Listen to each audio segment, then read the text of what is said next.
We are looking at a pivotal moment in the timeline of the war in Ukraine. As of mid-January 2026, we have crossed a psychological and historical threshold that the Kremlin never intended to reach. Today, we are breaking down a massive intelligence update based on reports from the Latvian National Armed Forces and Major Jānis Slaidiņš. We have reports of mutant Russian drones now hunting helicopters, a mysterious British ballistic missile project called Nightfall, and intelligence suggesting Chechen leader Ramzan Kadyrov may be at death's door. But first, we have to talk about a number: 1418.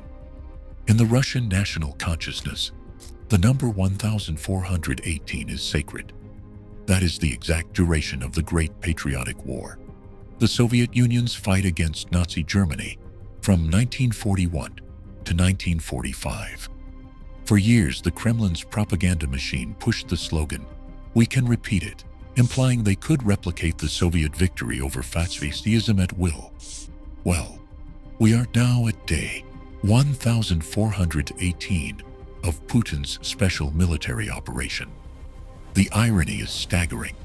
In the same amount of time it took the Red Army to push from Moscow to Berlin, the modern Russian Federation has failed to take Kyiv, lost naval superiority in the Black Sea, and is currently occupying roughly 19% of Ukraine, down from the territories they held earlier in the war.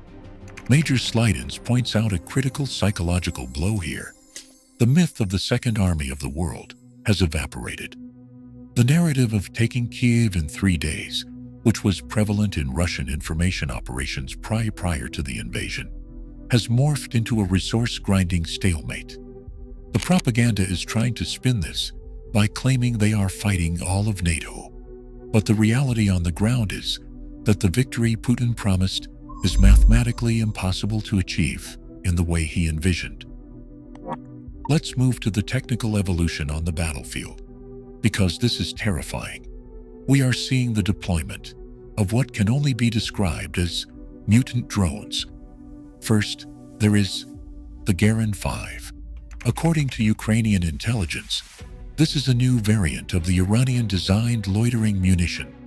It's massive, approximately 6 meters in length. Unlike previous versions that relied on blast waves to destroy buildings, the Garin 5 is reportedly filled with shrapnel. Shrapnel warheads are anti-personnel weapons. They are not designed to knock down bridges. They are designed to shred soft targets, people, and unarmored vehicles over a wide area. This suggests a shift toward maximizing casualties in rear areas. But the bigger threat is the modification of the Garin 2.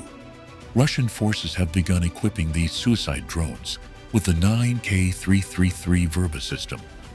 The Verba is a portable, infrared homing, surface-to-air missile, a man-portable air defense system. Usually, it is fired from a soldier's shoulder. Now it is being strapped to drones. This turns a long-range suicide drone into an aerial hunter. The operator pilots the drone in real time. If they spot a Ukrainian helicopter or a transport plane, they can lock on and fire the Verba. If no aerial target is found, the drone continues to its ground target as a kamikaze weapon. While Major Slaidiņš notes there are no confirmed kills of Ukrainian aircraft by this system yet, it represents a dangerous leap in capability. It forces Ukrainian aviation to fly even lower and more cautiously, further restricting their operations near the front. On the other side of the tech race, we have reports coming out of the UK about a project codenamed Nightfall. The British government has reportedly signaled plans to provide Ukraine with a tactical ballistic missile capable of striking targets 500 to 600 kilometers away. The alleged contract is worth £9 million for the first 3 test missiles. Here is the catch. You do not develop, test, and field a ballistic missile in a few months. It takes years. Major Slaidiņš suggests this is likely an information operation or a clever workaround. It is highly probable that Nightfall is simply a rebranding of existing technology, perhaps a variant of the Storm Shadow, or a completely different system already in the NATO inventory, given a new name to bypass political red tape or confuse Russian intelligence. The UK is looking for local companies to design it, but in reality, they might just be handing over existing stock with the serial numbers filed off and a new sticker on the side. Why do this? Because Ukraine needs deep strike capabilities now to hit Russian logistics hubs, not 3 years from now when the research and development is finished. Geopolitically, the ground is shaking in the Caucasus. Ukrainian military intelligence reports that Chechen leader Ramzan Kadyrov is in critical condition with kidney failure. The report uses a dark regional euphemism. Kadyrov is at the entrance of the Kobzon concert. That refers to Joseph Kobzon, a well-known Soviet crooner who died years ago. To attend his concert is slang for dying. Family members have reportedly rushed to Grozny, indicating the situation is dire. Kadyrov has been the linchpin of Putin's control over Chechnya. He rules through a clan system fueled by massive subsidies from Moscow. Major Slaidiņš poses the question, who really won the Chechen wars? Russia pays tribute to Chechnya to keep it quiet. If Kadyrov dies, the resulting power struggle among the Chechen clans could destabilize the entire region, distracting the Kremlin from the war in Ukraine. Finally, let's look at the strategic picture. We have retired U.S. General Keith Kellogg, a key figure advising on the conflict. He gave a candid assessment of Vladimir Zelensky. In a recent interview, Kellogg called Zelensky a tough son of a bitch in a positive sense and compared his stubbornness and media savvy to Trump himself. This matters because, as Major Slaidiņš notes, Vladimir Putin respects strength, and specifically, he respects the United States. He does not fear Europe. This was highlighted by the recent use of the Oreshnik missile. Russia fired this experimental ballistic missile at Dnipro as a warning shot to the West.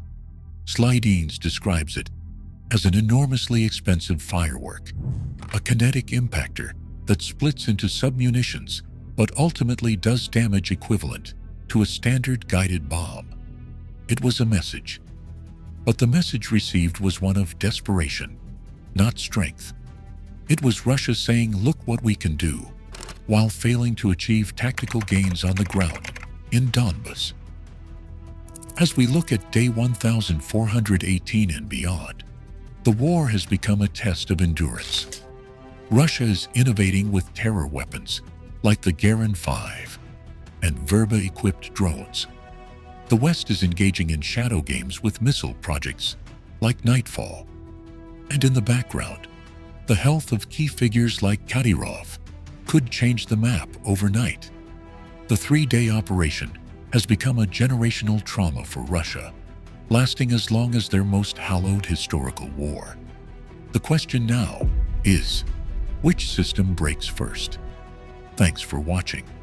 If you want to follow the development of the Nightfall missile or the situation in Chechnya, make sure to subscribe.